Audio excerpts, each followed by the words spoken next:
A história e a promessa.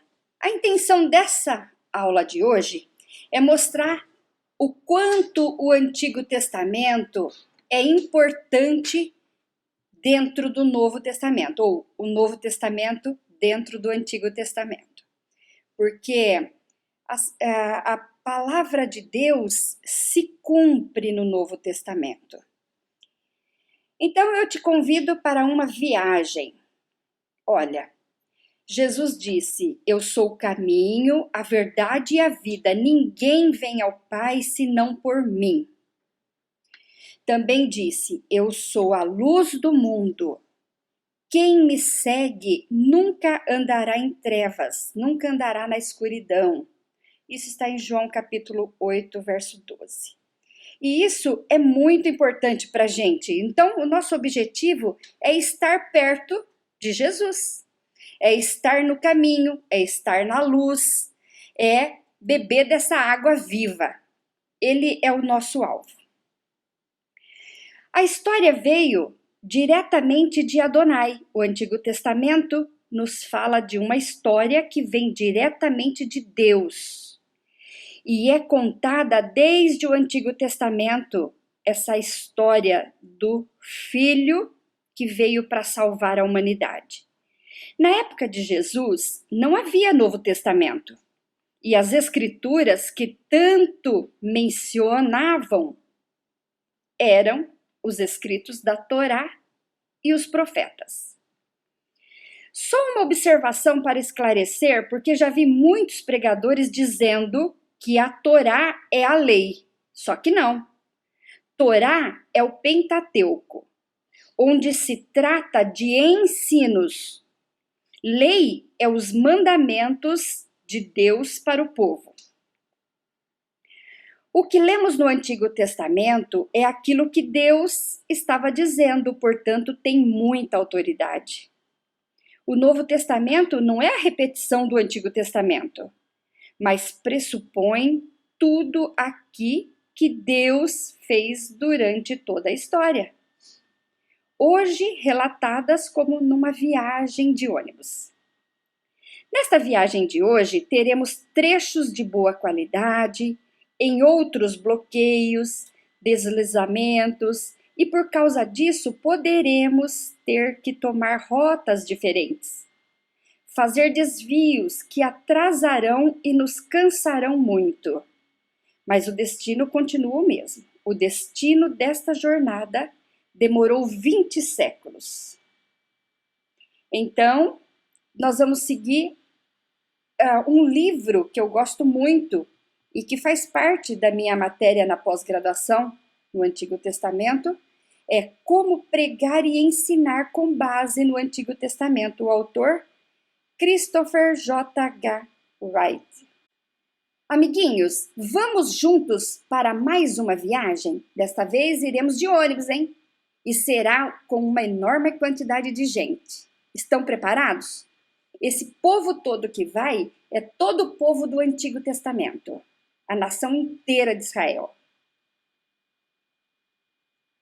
A estrada é boa? Em certos trechos, sim. Mas não importa onde entramos nesta jornada, se no começo, meio ou fim. O destino é sempre o mesmo. Qual é o destino? O destino é Jesus Cristo. Com que propósito faremos uma viagem tão longa? Com o propósito de aprender na sala de aula de Jesus. Vamos? A viagem é bem longa, mas valerá a pena, porque os evangelistas darão o seu melhor para nos ensinar acerca de Jesus. Eles contarão como foi dito pelos profetas do Antigo Testamento e como se cumpriu e quando se cumpriu. Então, primeiro, nós vamos ver 5 pontos importantes. Primeiro ponto, Mateus. A gente termina o livro de Malaquias, quando nós entramos em Mateus, só nos 2 primeiros capítulos o evangelista conta a história de Jesus em sua infância, citando 5 vezes o Antigo Testamento. E o que é que ele vai citar? Isaías. O profeta Isaías disse em Isaías 7,14: Portanto, o mesmo Senhor vos dará um sinal. Eis que a virgem conceberá e dará à luz a um filho, e chamará o seu nome Emanuel. Jesus nasce e Mateus capítulo 1, 22, 23, ele narra: tudo isso aconteceu para que se cumprisse o que foi dito da parte do Senhor pelo profeta, que diz: Eis que a virgem conceberá e dará luz a um filho, e chama-lo-ão pelo nome Emanuel, que traduzido é Deus conosco. Segundo ponto. Vem agora o profeta Miqueias e diz onde é que ele nascerá. Miqueias 5,2 está: E tu, Belém Efrata, posto que pequena entre os milhares de Judá, de ti me sairá o que governará em Israel, e cujas saídas são desde os tempos antigos, desde os dias da eternidade. Então, Betlehem é a cidade de Belém, onde Jesus nasceu. Mateus capítulo 2, versos 5 e 6 diz: E eles lhes disseram, em Belém da Judeia, porque assim está escrito pelo profeta: E tu, Belém, terra de Judá, de modo nenhum és a menor entre as capitais de Judá. Porque de ti sairá o guia que há de apacentar o meu povo, o povo de Israel. Que coisa maravilhosa. Ponto 3, vem o profeta Oséias, que fala da trajetória que terá muitas interrupções. E ele diz assim, olha, Oséias 11:1, quando Israel era menino, eu o amei, e do Egito chamei a meu filho. Então, olha a barreira que já está tendo. José, então, tem que pegar sua família e se refugiar no Egito, se esconder da matança que vai vindo. E aí Mateus cita, em Mateus 2, capítulo 14 e 15, ele cita: E levantando-se ele, tomou o menino e sua mãe de noite e foi para o Egito. E esteve lá até a morte de Herodes, para que se cumprisse o que foi dito da parte do Senhor pelo profeta que diz: Do Egito chamei ao meu filho. Os patriarcas Abraão e Jacó, que deram origem ao povo de Israel, ancestrais de Jesus Cristo, também se utilizaram de uma rota desta. Então, eu não sei qual das 3 rotas eles usaram para se refugiarem no Egito, na época em que a nação israelita ainda era uma criança. Então, você vê que tudo é cumprimento das coisas. Aí, nós vamos falar agora das 3 rotas possíveis que José e Maria desceram para chegarem até o Egito. Pode ser a rota do caminho do mar. A primeira rota para o Egito pode ter sido das montanhas da Judéia, por exemplo, mas descendo de jumentinho, como vemos nas ilustrações? Não sei. Aí levaria no mínimo 2 semanas para chegarem ao destino, porque teriam que descer pela região costeira, caminho do mar, uma rota que os romanos chamavam de Via Maris. Podia ser perigosa essa rota. Será que José desceu por ela? Ou será que então ele pegou a rota Caminho do Rei? Por esta rota seria pelo deserto. Aí teriam que, descendo as margens do Mar Vermelho, um caminho chamado Caminho do Rei, que era uma estrada ou uma via de acesso que vinha do Planalto da Jordânia, atravessando a península do Monte Sinai. Por ser uma rota perigosa, acho que José não deve ter ido por ela. Uma terceira opção para chegar até o Egito e esconder o menino, a fim de que Herodes não matasse, pode ser aquela que desceram até o porto de Jope e dali subiram de barco até o porto de Alexandria, no Egito. Essa rota é a rota que mais faz sentido. Chama-se Rota do Barco, porque eles precisavam de uma fuga rápida, pois Herodes os procurava para matar o menino Jesus. Mas seja qual for a rota de fuga que José tomou para proteger Maria e seu filho, foi uma rota sofrida. Vocês já ouviram alguém dizer: seu morto vendo o que está acontecendo vai chorar no túmulo? Já ouviram essa fala? Nossa, fulano de tal que está morto vai até chorar no túmulo. Pois é. Alguns mais criativos até dizem: nossa, fulano de tal que está morto até se virou no túmulo depois de ter visto você fazer isso. Essa frase é de autoria do profeta Jeremias. Eu vou falar daqui a pouco sobre isso. O ponto 4 de 5 vem Jeremias dizendo.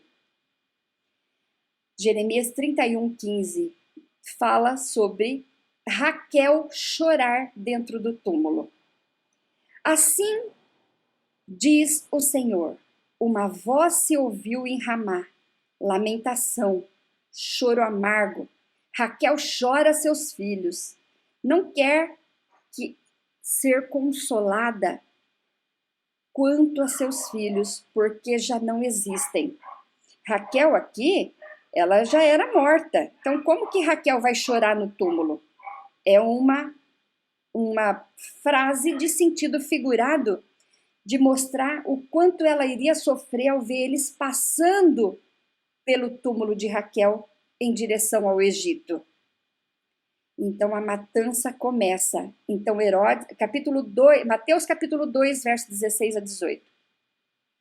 Mateus escreve das 5 vezes que ele cita nos 2 capítulos. Então Herodes, vendo que tinha sido iludido pelos magos, irritou-se muito e mandou matar todos os meninos que havia em Belém e em todos os seus contornos, de 2 anos para baixo, segundo o tempo que diligentemente inquiria dos magos. Então se cumpriu o que foi dito pelo profeta Jeremias, que diz: em Ramá se ouviu uma voz, lamentação, choro e grande pranto. Raquel chorando por seus filhos, não quer ser consolada porque já não existem. Então eles teriam que passar pelo túmulo de Raquel nessa fuga aí.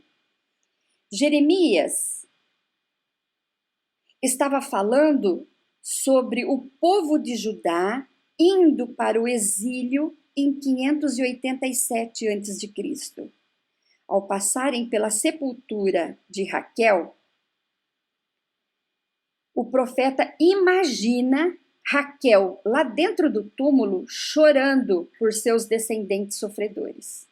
No entanto, veja o que diz os versículos seguintes para Raquel.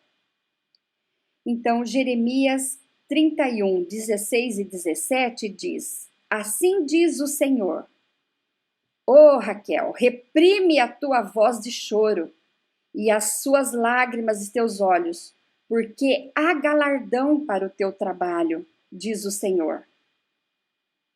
Pois eles voltarão da terra do inimigo. E há esperança quanto ao seu futuro, diz o Senhor, porque teus filhos voltarão para os seus termos.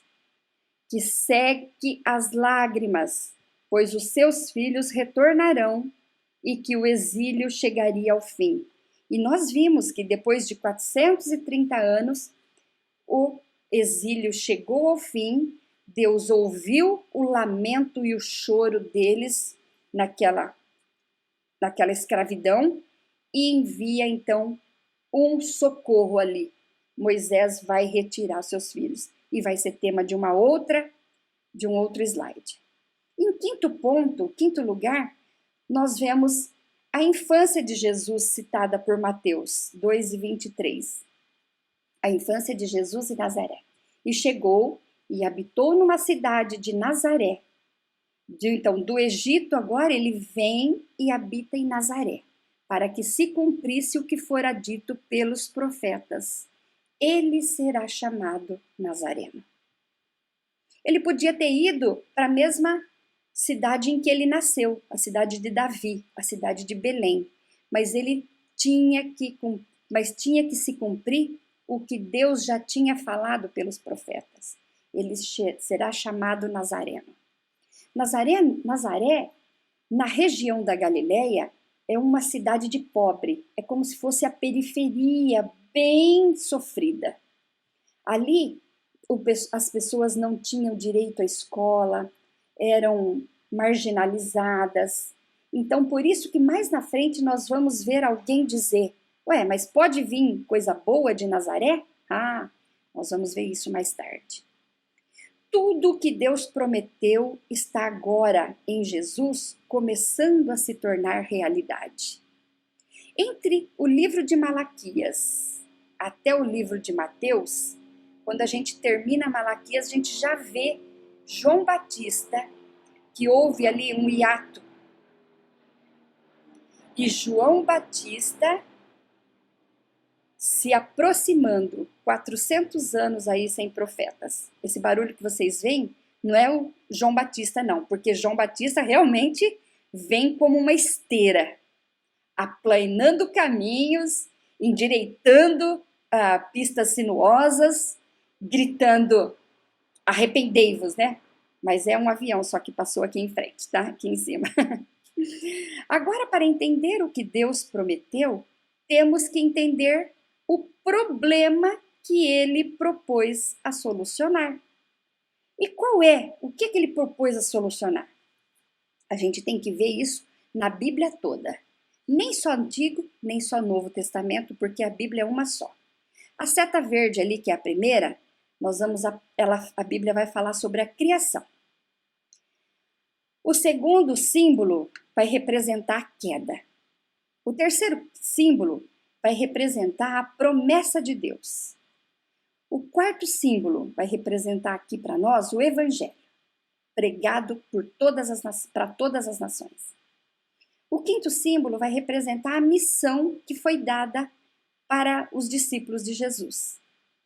E o sexto símbolo, para finalizar a Bíblia, vai falar de uma nova criação. Então a Bíblia começa com uma criação e termina com uma nova criação. E como isso vai se desenrolar? No primeiro ato da criação, o Criador desceu, após ter criado tudo, para fazer o casal e ordenou que desfrutassem de tudo. Toda a criação recebeu ordem para funcionar perfeitamente, como dias, noites, climas, estações, terra, mar, céus e toda a abundância da terra. Os frutos nascem e a gente se alimenta. A gente vê isso em Gênesis capítulo 1 e 2. O céu, Deus criou céus e terra, mares e tudo que neles há.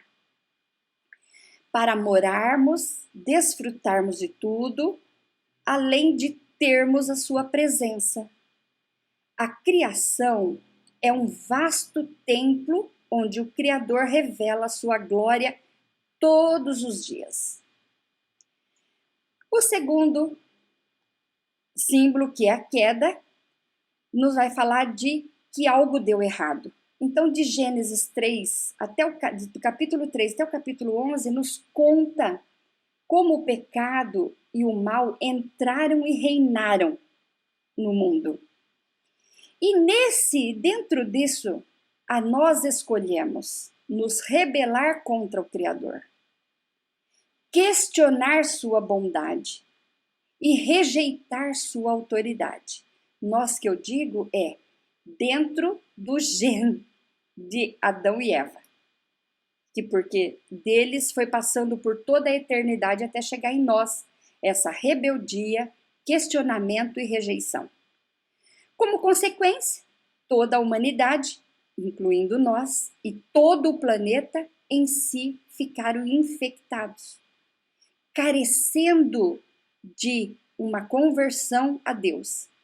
E aí a Bíblia explica, né, que o salário do pecado é a morte. O terceiro símbolo, que é a promessa. Então, simbolizado ali, a promessa, o ato 3. No mundo que estava indo de mal a pior, Deus escolhe um homem, Abraão. Gênesis capítulo 12. E aqui começa todo o restante da Bíblia, com um olhar todo especial para a nação de Israel. Não porque eles eram os melhores, não, mas porque alguém teria que ser escolhido, e Abraão foi chamado. Deus planejou levar a bênção e salvação ao mundo todo que estava perdido e derrotado por meio desse povo. Jesus nasceu, Jesus é judeu. Trata-se de uma história e promessa, mesmo em meio à continuidade de pecados. O quarto ato é o Evangelho, e Jesus, Yeshua, é o centro de tudo.